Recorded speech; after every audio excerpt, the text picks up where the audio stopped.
In this video, I'm going to demonstrate how to use the Celestron NexYZ phone adapter. I'm using it on an 8SE telescope, and there's a 25 millimeter Celestron eyepiece in there. First thing I usually do is, with this one, you kind of use this clamp on here, and there's another little adjustment down here then to lock it in place. So get that on your eyepiece and tighten down that clamp to lock it on there. Should be good and steady on the eyepiece then. Then you can slide your phone in it, and I like to have the camera on. This just pulls out from the side and kind of clamps your phone in place. Next, you have to try to get your eyepiece centered over the phone centered over the eyepiece. The easiest way sometimes is just to take the whole eyepiece out and then first kind of try to adjust it back and forth and left and right to get the circle in there.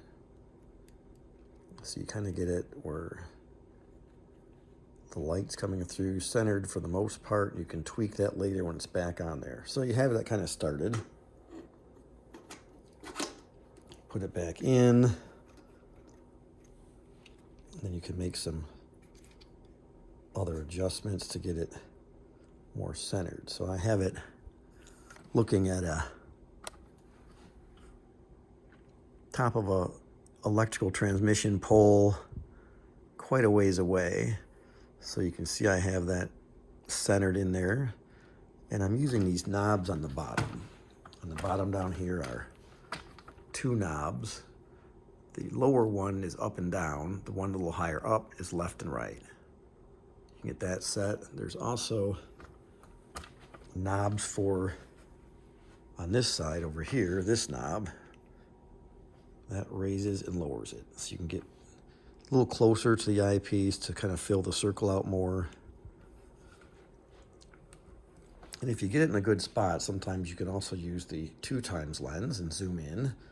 And depending on how it's set, sometimes the 3x works. So you can see I'm using the 3x zoom lens on this is an iPhone 14 Pro, 2x and 1x. That works great for at night when you're on like planets or the moon to be able to just zoom in a little extra with the phone.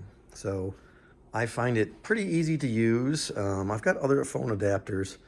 This one is okay. What I don't like about this is it's a little wobbly in there. I mean, it moves around, bumps around. It's not as solidly built as like the Tridaptor phone adapter. I find it just is all metal. It's very solid, but this works just fine if you have it, and great for taking some moon and planet photos.